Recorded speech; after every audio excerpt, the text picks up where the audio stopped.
In the peaceful garden of Eldergrove, a young caterpillar named Milo lived on a vibrant green leaf under the watchful care of his mother.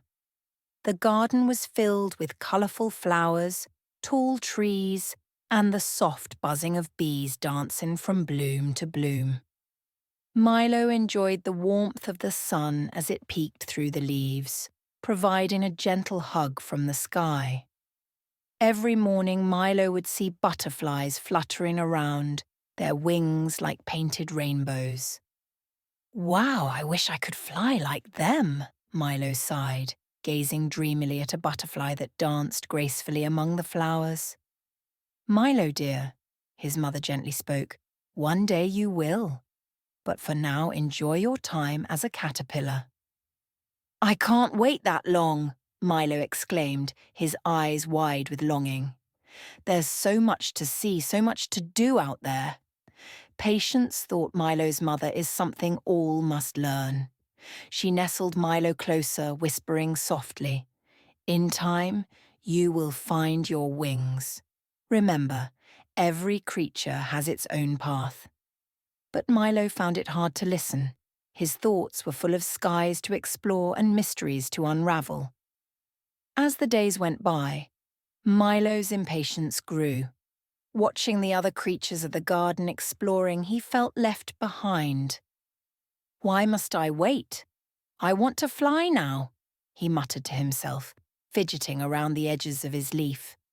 Across the garden, a wise old snail named Selma heard Milo's complaints. With her slow but deliberate steps, she made her way to him. "Hello there, young one," she greeted, her voice gentle and calm. "I see you're eager to fly." "Yes," Milo chirped. "I want to be a butterfly right away." Selma chuckled softly. "We all must wait for our time. Even I must go slowly, and though I move little each day, I see more than you might think." Milo thought for a moment, but soon huffed. "I don't understand why I can't just hurry up and become a butterfly." That evening, as the moon cast a silver glow over the garden, Milo made a decision. He would build his cocoon now and not wait any longer. "If I start now, I can be a butterfly in no time," he declared with determination. Quietly and carefully, he began spinning his silky threads, winding them around him in a snug embrace. The world outside grew dimmer until only whispers of rustling leaves could be heard. Everything felt different inside his cozy shell. In the darkness of his cocoon, Milo started feeling a mix of excitement and doubt. "Will I really become a butterfly faster this way?" he wondered aloud, the echo of his voice bouncing softly around him. Selma, passing by, heard his worry and paused. "In the quiet, we often learn things we never expected," she called, her voice a soothing melody in the night. Milo pondered her words. Wrapped in silence, he could only wait, for even now he knew the world outside, and time itself would not be rushed by his eager heart. As the days blended into nights, Milo remained safely tucked within his cocoon. The once vibrant world was now just a memory, and silence became his new companion. At first, Milo felt a sense of excitement. "I'll be flying soon," he whispered to himself, trying to ignore the doubt creeping in. But the longer he stayed in stillness, the more restless he became. "Why isn't anything happening?" he wondered, pushing gently against the walls of his cocoon. It felt snug and secure, yet he longed to break free and stretch his wings. Inside, Milo battled his worries and impatience. "Maybe I should push harder," he thought, straining to speed up his transformation. But each attempt left him more exhausted than before. The quiet was hard to bear, and the waiting seemed endless. One evening, feeling particularly discouraged, Milo called out into the darkness, hoping perhaps someone might hear him. "Why must it take so long?" he asked, his voice small and weary. Selma, ever watchful from her usual spot beneath a leaf, called back gently, "Just as the flowers bloom only when they're ready, so too must your time come on its own. Trust the process, little one." Her words lingered in Milo's mind. Alone in the shadows, he began to understand that trying to rush nature's rhythm only made him weary. Perhaps there was wisdom in what she said. Perhaps he needed to let go.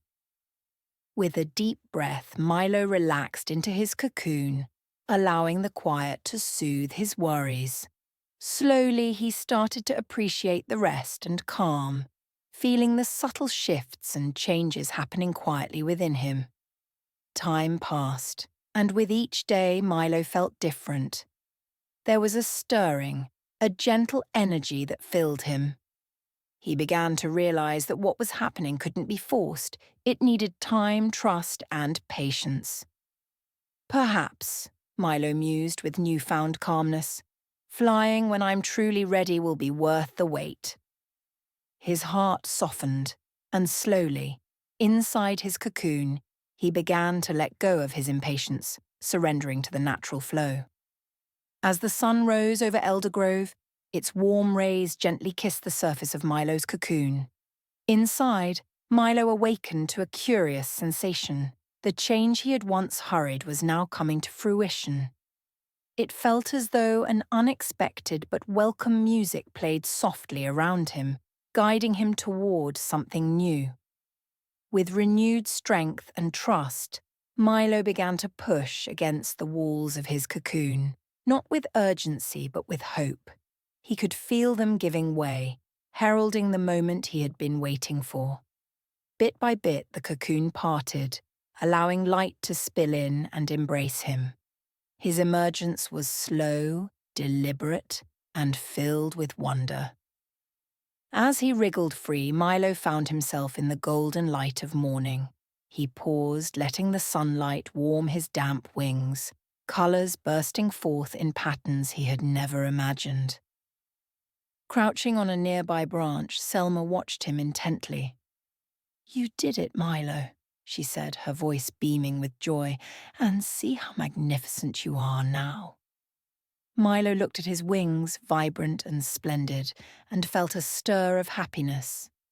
Every colour seemed to sing, and he realised how everything had unfolded perfectly, if not in his own time, then in the right time. With a gentle flutter, Milo felt his wings respond, lifting him slightly off the branch. It was exhilarating, the freedom he had longed for, now within his grasp. He took a deep, grateful breath and leapt into the air. Around him, the garden unfolded in detail he had never appreciated as a caterpillar. The flowers seemed to glow with a richer hue, and the sky was an endless sea above him. As he fluttered past, he chirped to Selma, "Thank you for helping me understand, Selma. Now I see everything truly happens in its own time." Selma nodded, a serene smile on her face. "Remember, Milo, your wings are not just for flying, but to gently remind you of patience and trust in the journey." Milo soared upward, his heart light and joyful, knowing he had learned something precious. With one last graceful loop, he darted into the open sky, embracing the world with all the wonder of his new wings. He no longer rushed to reach the next horizon. Now he delighted in the flight itself, embracing each moment as it came. If you enjoyed this story, leave a thumbs up and subscribe to the channel so you don't miss future content.